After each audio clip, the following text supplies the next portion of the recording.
Hello and welcome to the Advanced Age Role Playing Games podcast. I'm Nathan. I'm your host today. We are down one co-host. Matt is decided he needed a real vacation and can't be with us. But I do have Tomas Härenstam with us from Free League. But first off, if you haven't checked out our show before, just so you know, we have quite a bit of Free League content. We've got actual plays featuring 2 stories with Alien, Twilight 2000. Well, we're currently running Dragonbane, and that's ongoing for the next year. And we've even done Stockholm Cartel's Death in Space. So if you're interested in that kind of stuff, please check us out. We've also done a bunch of interviews. We've talked to Thomas a few times.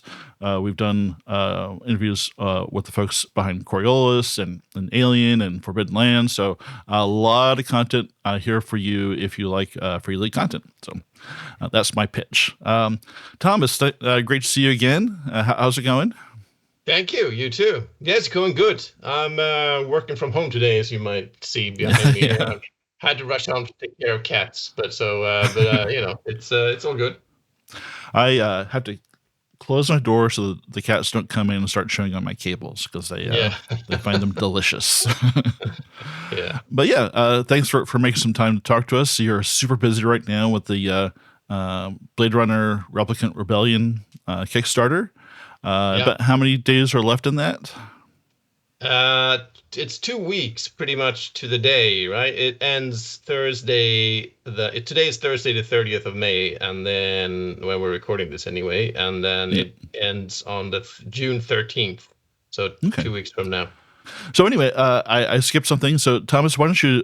I have a feeling that most people watching this probably know who you are, but just for the sake of covering that off, why don't you do a quick introduction of yourself and what you do at Free League?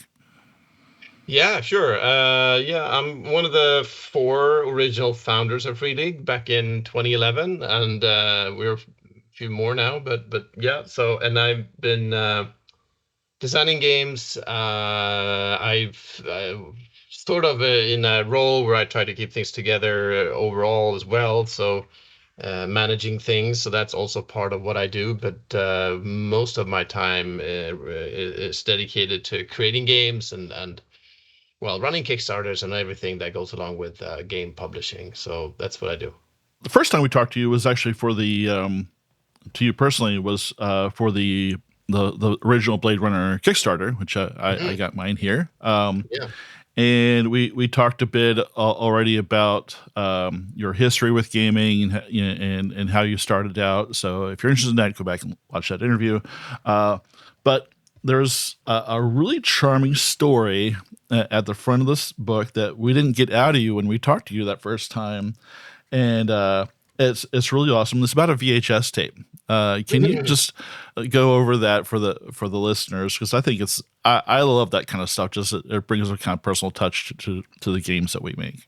Yeah, I mean, I think all of our games are these are passion projects for us, all of them. But I think Blade Runner specifically has like a kind of a special place for me, and that goes back to when I first saw the film, and that was in the 80s. It was not right as it came out in like 82. This was a few years later. Mm-hmm. And I was 15 maybe or something like that, around that time, 14 maybe, I don't know. And so I had an uncle he's about 10 years older, 15 maybe, so he was 20 plus years, and he had been to England and been recording lots of because back then obviously there was very hard to find anything cool on TV, especially in Sweden that had only 2 channels, had TV1 and TV2, and there was hardly ever anything exciting on those channels. So when he came back, he had a bunch of VHS tapes that he had kind of taped off of British television, and they had then been. And so he kind of shared, or he loaned me me and my brother, who is 3 years older, a few tapes, and one of those VHS tapes had Blade Runner, and it also had Repo Man, I think, was the other one. Oh, So okay. yeah, so that tape was that was kind of interesting. That was the first time I watched Blade Runner, and I was completely kind of blown away by the whole thing. I was just couldn't imagine film could be anything like this, and I probably missed a lot of the finer points of it since I was like 14, but it Yeah. made a huge impression. So such a huge impression that I actually don't think I ever got around to watching the other film on the tape because this was so I never saw Repo Man. So because I just kept watching Blade Runner over and over again. And a funny little detail is this was taped off of television, and I guess back then, and maybe also still, I don't know, you couldn't swear, I guess, on Right. Yeah. TV. So they had bleeped out some of the words, especially when Roy Batty kills Eldon Tyrell. So I didn't know what he was. I never kind of learned what he actually told him because the film went quiet when he said that. So that took many years later when I actually saw an uncensored version of the film. So that Oh. was kind of interesting. So yeah, but and I still have that the old VHS tape, one of those kind of uh, heirlooms from way back that I just saved because it had like meaning. So I still have that of VHS tape. I'm not sure if it works. I don't even have a VHS player anymore, but still have that thing. And it's kind of just a testament to the kind of impression that Blade Runner, the original film, kind of had on me back then, and I guess that kind of continued over to the RPG today, and now the new expansion as well. That's great. I think we all, when we're kids like that, we all we're like sponges, and we Yeah, just definitely. there, something really strikes us, and it sticks with us. So for me, it was Star Wars, the original one. Yeah. That's really kind of guided what I thought my original career was going to be, Yeah. which didn't quite work out. But yeah, so those things really affect us, and they stick with us. They never leave. We never get tired of our first love. So Yeah. that's a great story. Thanks for sharing that. I just thought I read that. I was like, wow, that's such a cool story. Thank you. So Replicant Rebellion is an expansion for the first Blade Runner game. And it's not standalone, correct? It's That's right. It's a pretty hefty expansion, and it does have additional rules and archetypes and things, but it is not fully standalone. So you would need the core book to play it, to use it, mhm. or possibly you could probably manage with the starter set rules. But ideally, you'd have the Blade Runner RPG core book to go with it. Okay. So why do this expansion from the point of view of the rebellion? Right. I think we had this idea very early on because one of the first discussions we had when we started designing the RPG in the first place was that, okay, so who do you actually play in this game? And the question kind of became, okay, it makes perfect sense considering the films and everything that you would play a Blade Runner. That felt like the obvious starting point. But there was Hmm. always a sense that there is a lot more in this world as well. So you could potentially play many other types of characters. But so that's kind of when the idea was born that you could also do other things. But we decided on actually focusing the core game on playing Blade Runners because that also feeds into the whole structure of the game with investigations and case files and all of that. So that kind of became a clear focus for the game rather than just have a game where you just have the rules over here and the world over here and just do anything you want. That's not really how we design games. We want to have rules that really complement the theme and the types of stories you want to tell. And that meant focusing on Blade Runners, doing case files and facing those choices, those moral choices. That's what we felt the core game should be. But already back then we had the idea that it would be very cool to also flip the script pretty much on the whole concept. And the obvious uh, choice then would be to play the other side. I mean, I think Hmm. many people who see all the Blade Runner films or both of them, I think you can emphasize a lot with replicants who are actually the ones being hunted. even though they do some bad things too, especially in the first film. But in the end, you still have a lot of sympathy for the replicants. You can certainly see their plight. You can identify with them, and to some extent, you might even argue that they are the good guys of the story. So and then the concept of a replicant underground was pretty clearly established in Blade Runner 2049.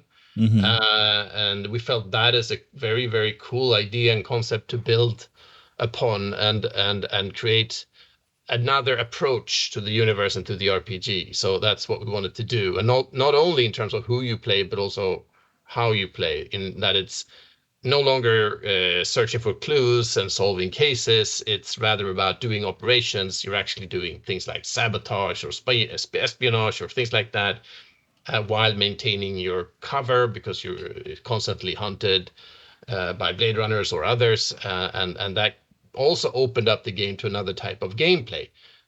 So that was also being able to play another type of character in another type of gameplay. And also a third point is that the case files that we produce for the core game are they're pretty complicated to construct for a game runner. I mean, it requires quite a bit of work, and which is fun. It's fun work. But we also felt that the game could benefit from having a bit of a faster, easier format also. So the operations that you will be doing in Replicant Rebellion are a bit shorter, more suitable for one shots, easier to kind of improvise around. So we felt that was also a third point, that it might open the game up to another style of game that requires less prep, which is good to have as an option. It's not like it replaces the original type of play. It just gives another way of playing the game and approaching the game. So that was kind of so we had a few different reasons for doing this, and that's been kind of around ever since we did the game from the very beginning.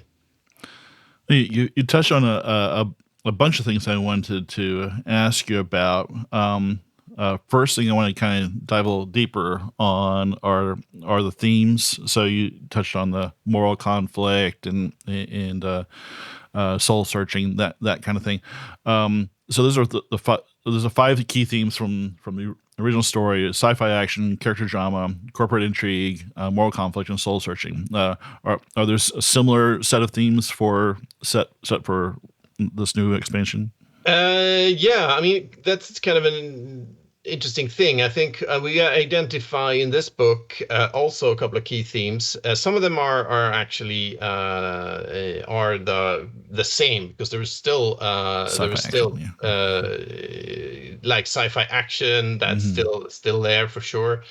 And there is definitely room for intrigue, things like that. But then we felt we also needed to modify some of the other themes a little bit, so they're not exactly the same. We have sci-fi action in this new one, character drama, political intrigue, slightly different, moral conflict still there, but then we also added defiance as like the third key theme, because that's kind of the whole thing about the rebellion, is the kind of the playing rebels, defying authority. So it's a kind of a very different feel. That theme comes in, and you can do that in the core game as well, because as a Blade Runner you can refuse orders, and you might quite often do that, and you're kind of always on that brink of whether do as you're told or do what you feel is right, and that balance is very much part of the core Blade Runner game.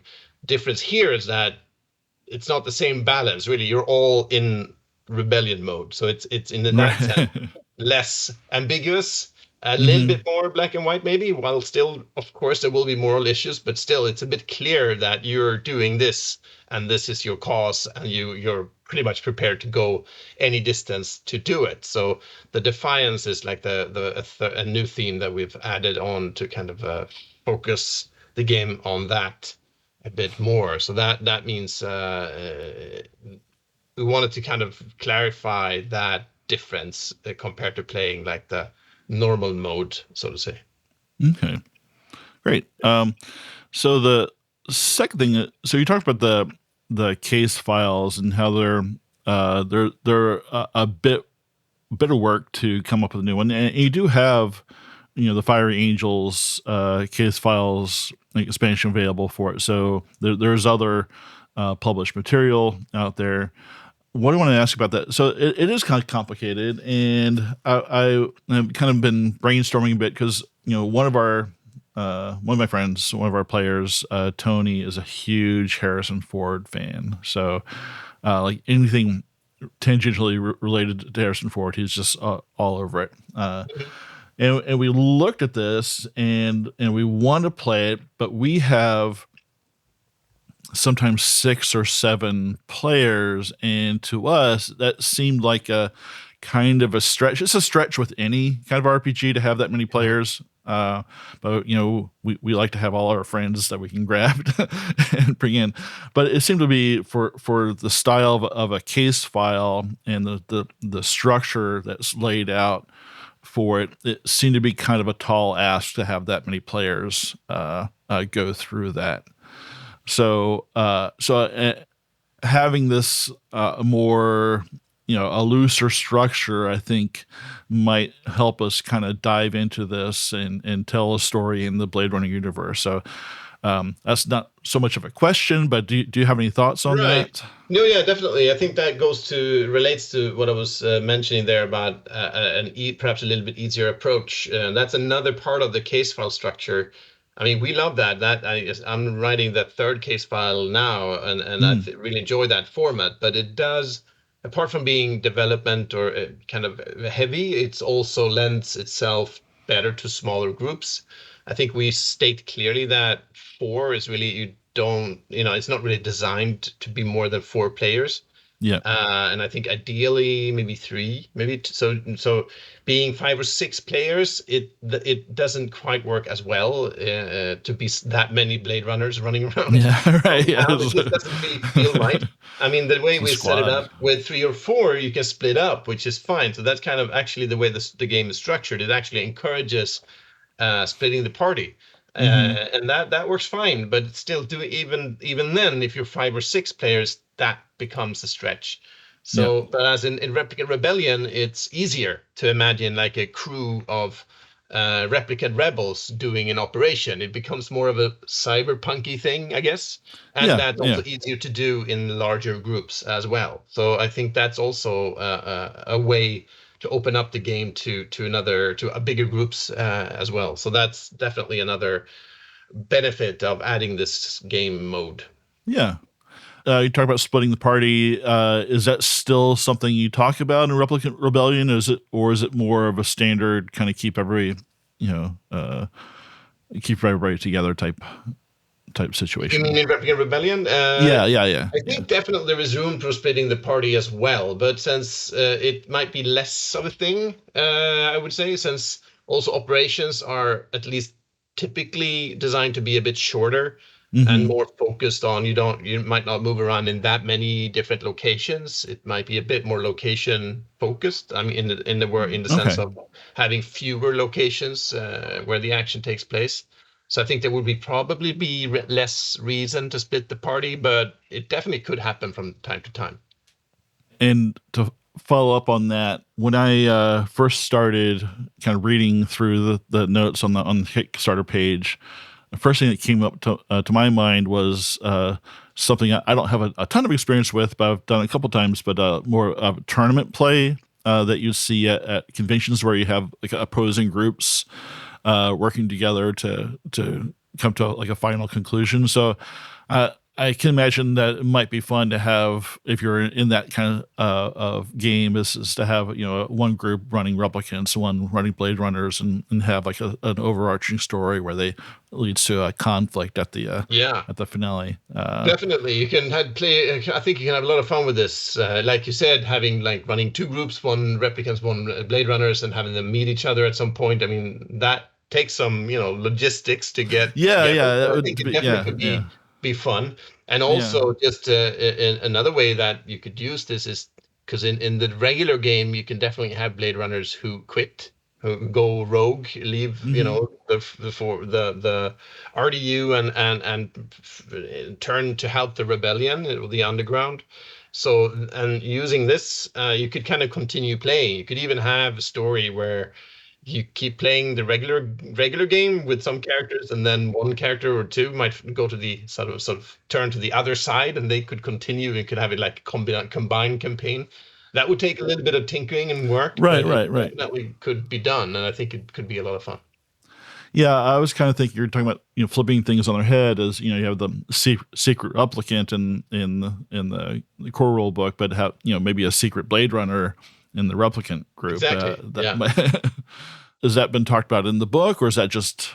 It is discussed in the book. Yeah, I mean, specifically, there will be a section. It's largely written about embeds, and that's basically you have a trader type character who's actually infiltrated the underground, but it's actually working for the Blade Runners or the RDU or for Okay. and like an infiltrator. So that will be discussed at some length, how to play a character like that.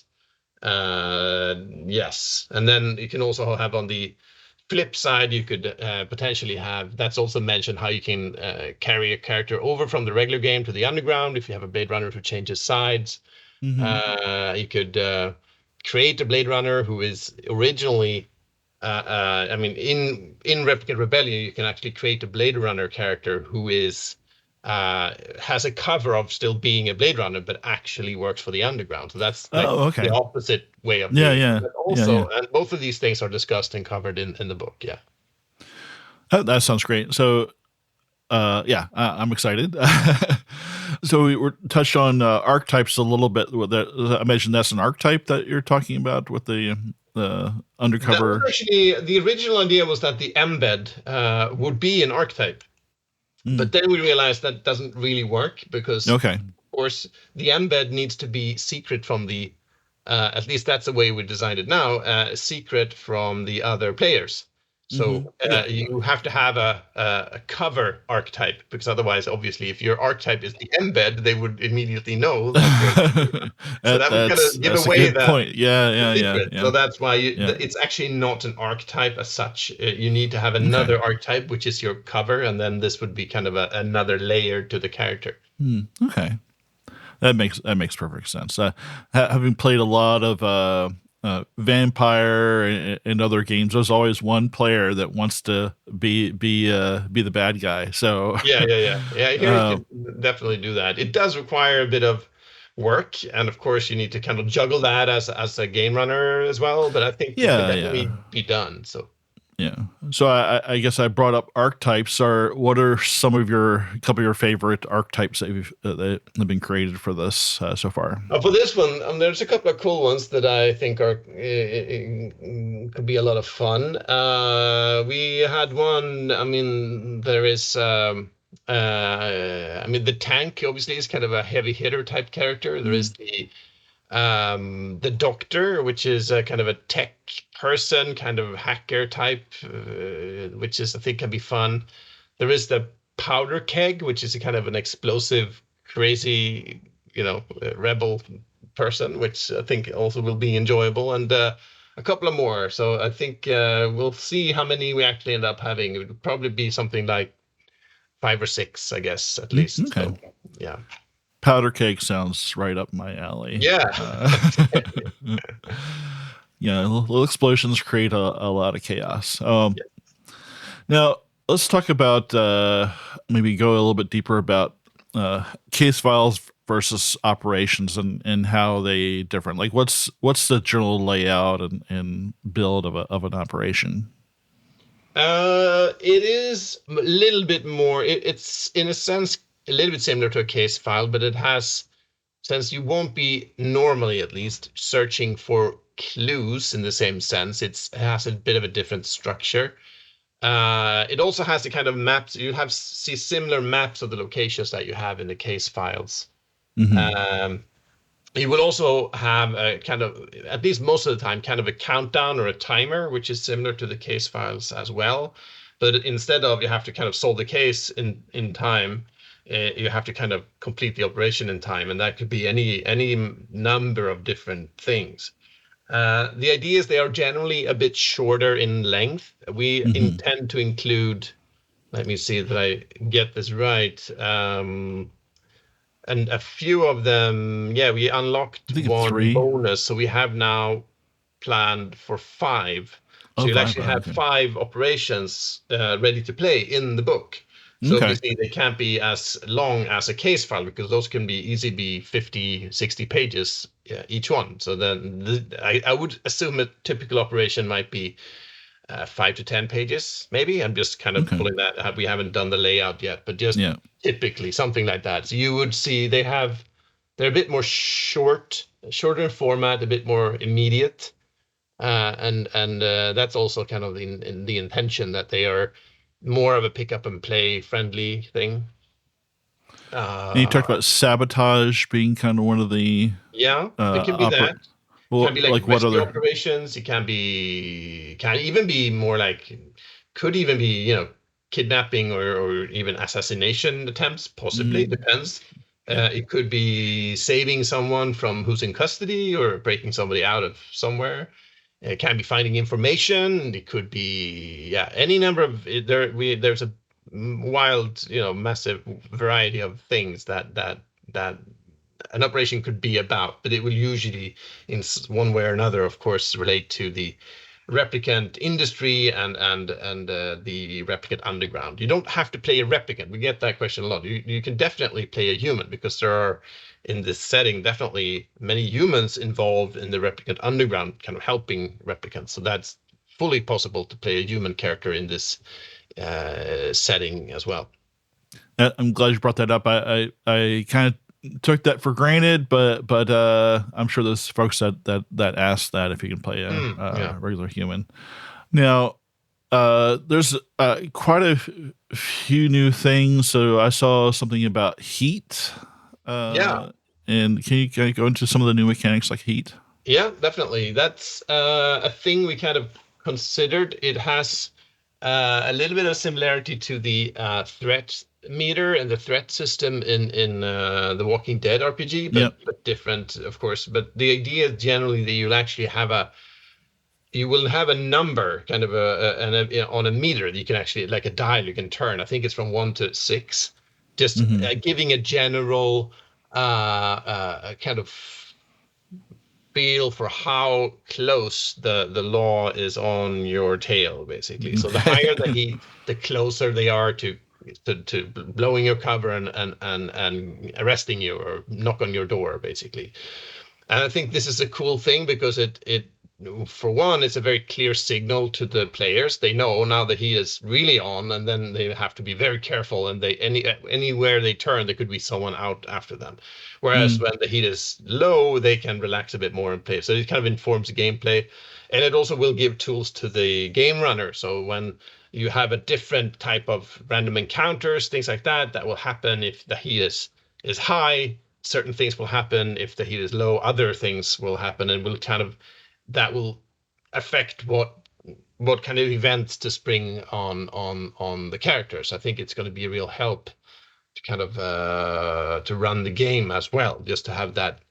And it underscores the point that the heat is always on. You're never, as a rebel, you will never be completely relaxed. There yeah. is never a completely safe space, but it's just that the heat is always somewhere on the scale. It's never zero. It's always like any somewhere on that scale. So which is, I think, is underscores the point really well too.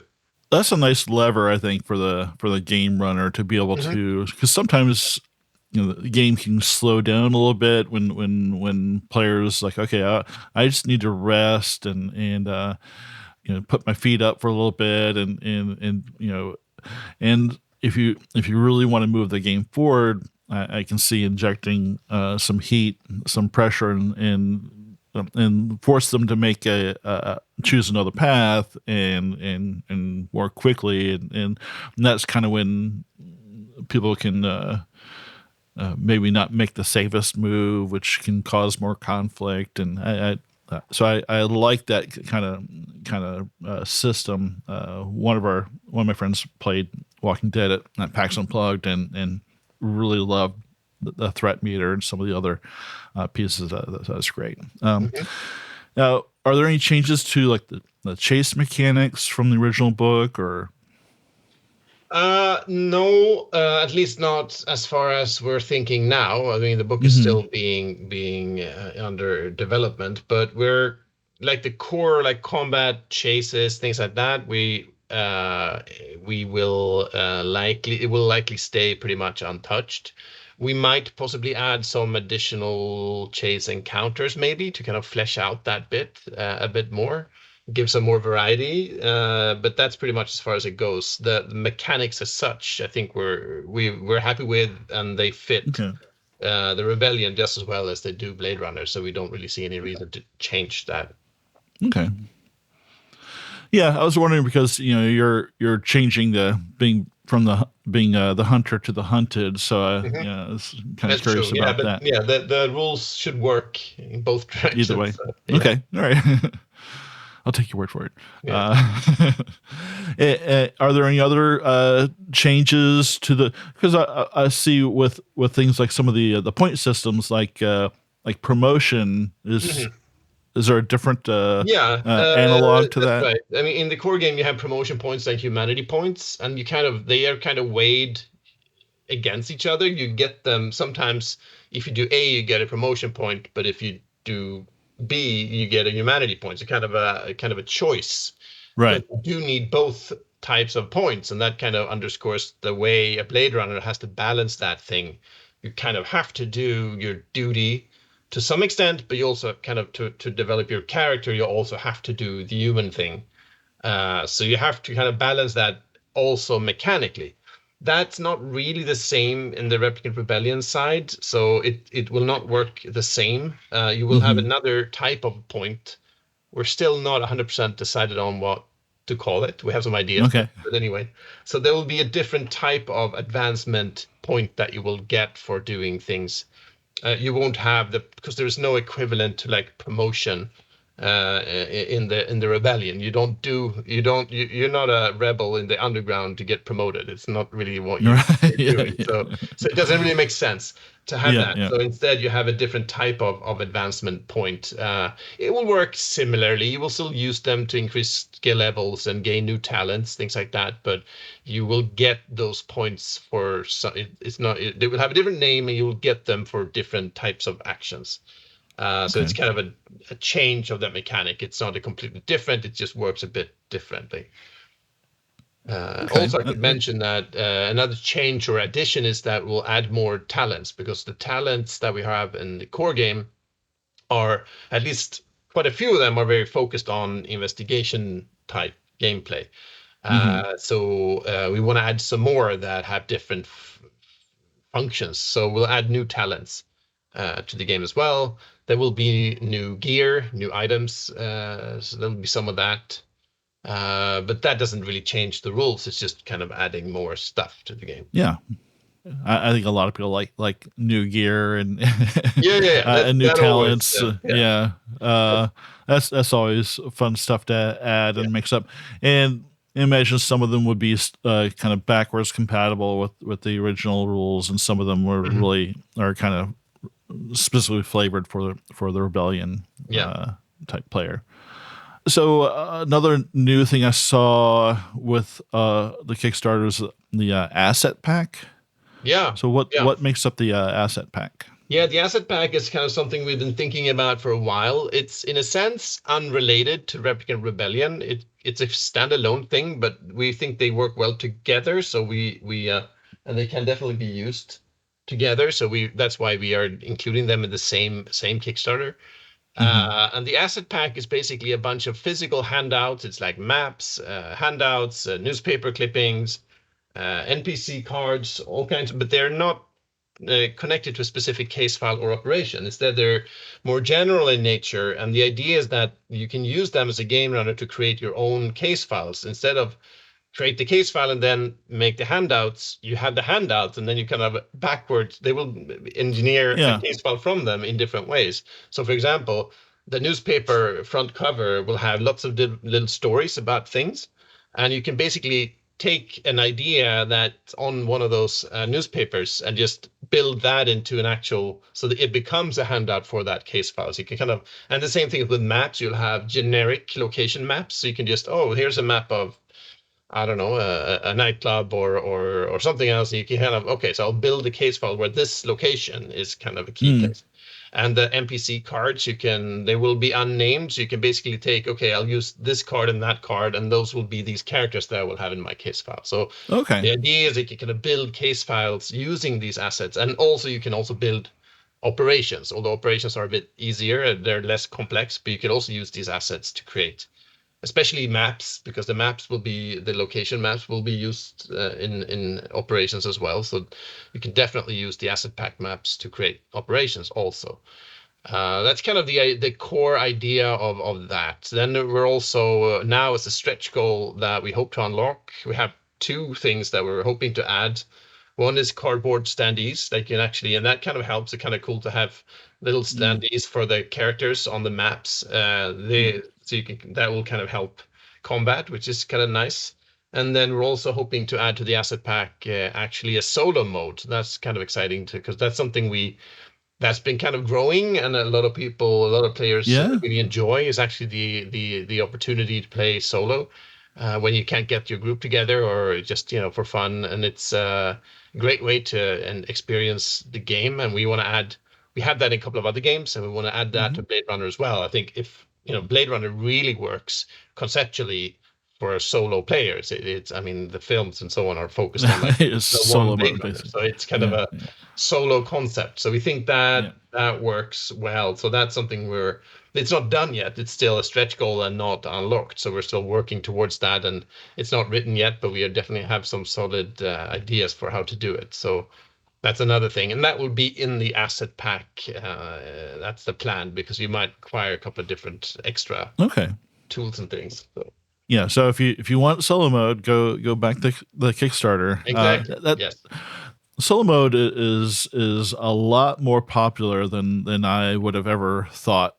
Would be. Yeah. Yeah. It's kind of a foreign concept to me. I'm not gonna bash it. Like I for me, role playing game is something you do with your friends. So it's but they're popular, and there's a lot of Yeah. great indie creators creating solo games now. So I mean, it's great that you're kind of listening to the audience. Yeah.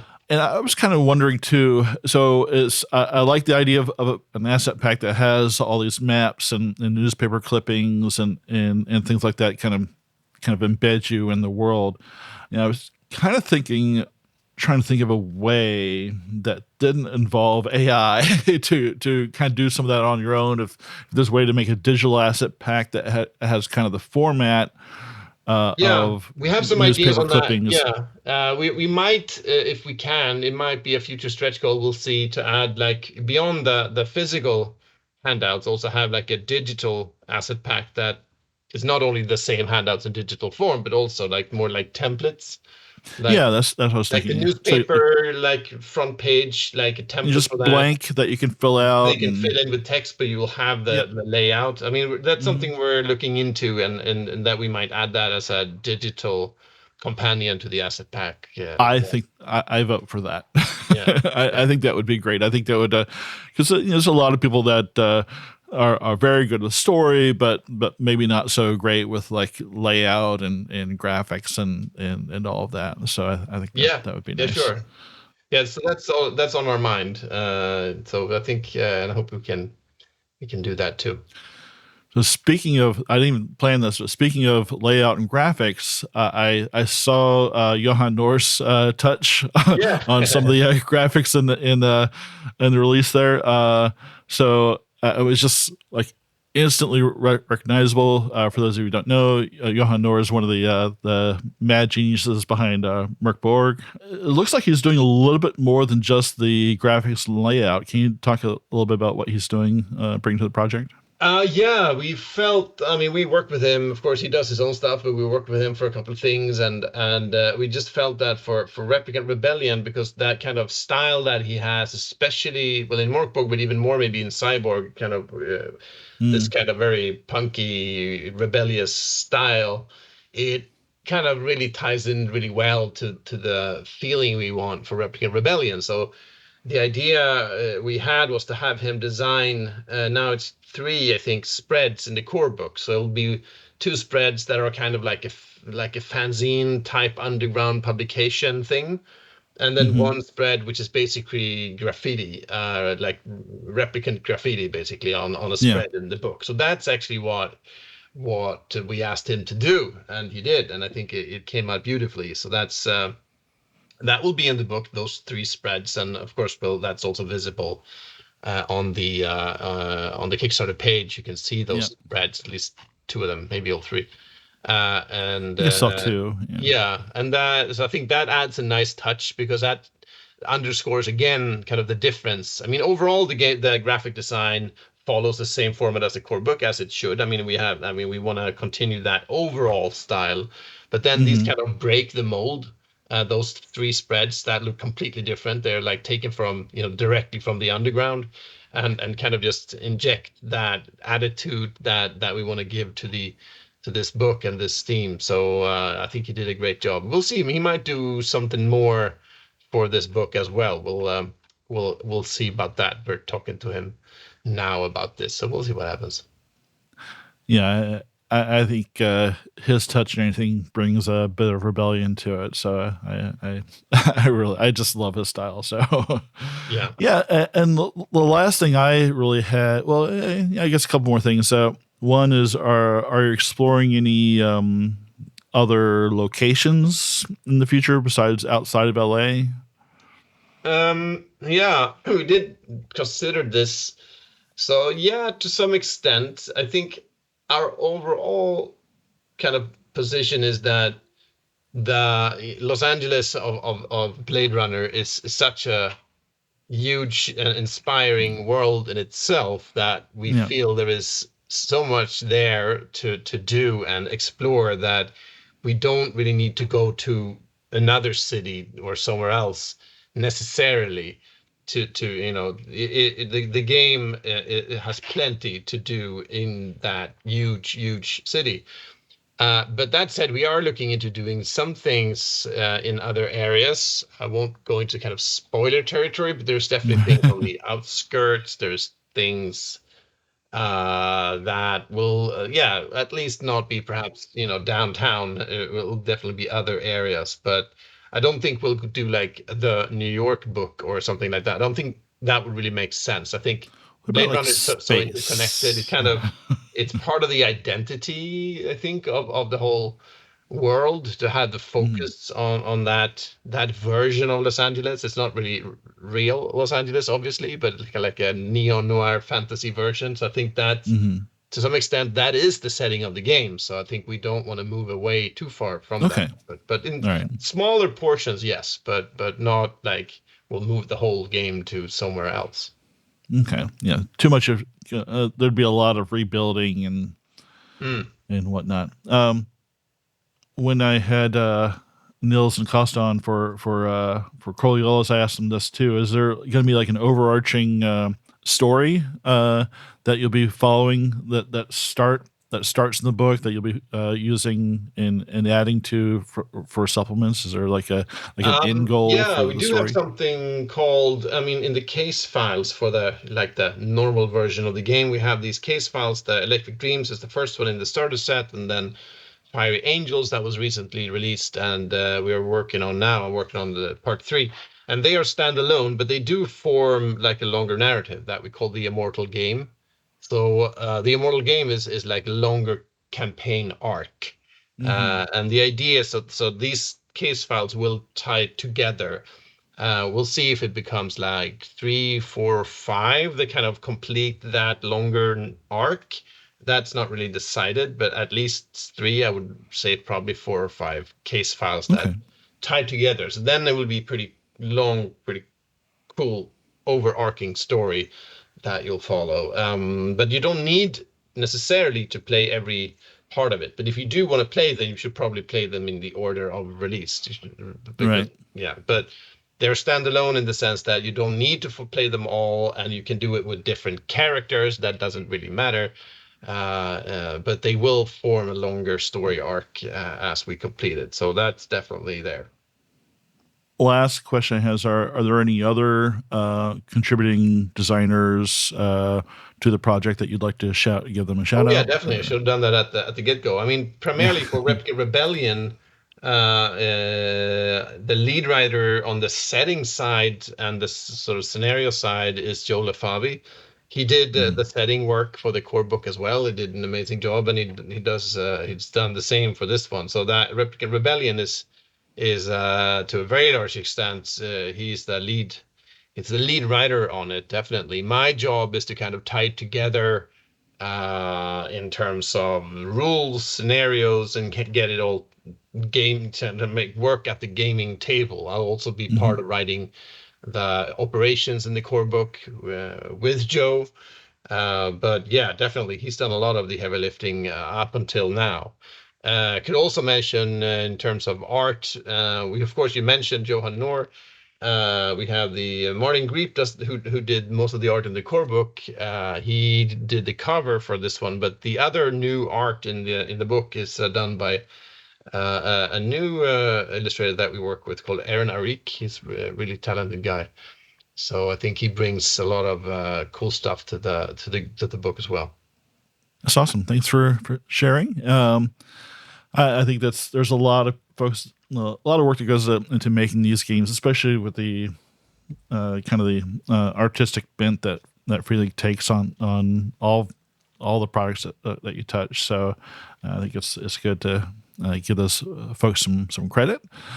Yeah. I think I've exhausted my list of questions that I wanted to ask you in my side rants. Do you have anything else that you think folks should know about this product? I don't know. I think most of it we covered a lot of stuff. Well, you can also find more information on the Kickstarter page itself, and of course, check it out before it ends on June 13th. Awesome. Well, Thomas, thanks again so much for spending some time with me today. Sure. I will be seeing you at Gen Con, I hope. Yep, maybe. absolutely. Yeah, okay. I'll track you down. Do that, yeah. But thanks everyone for listening. Thanks everybody for watching, and we'll see you next time. Bye-bye. Bye.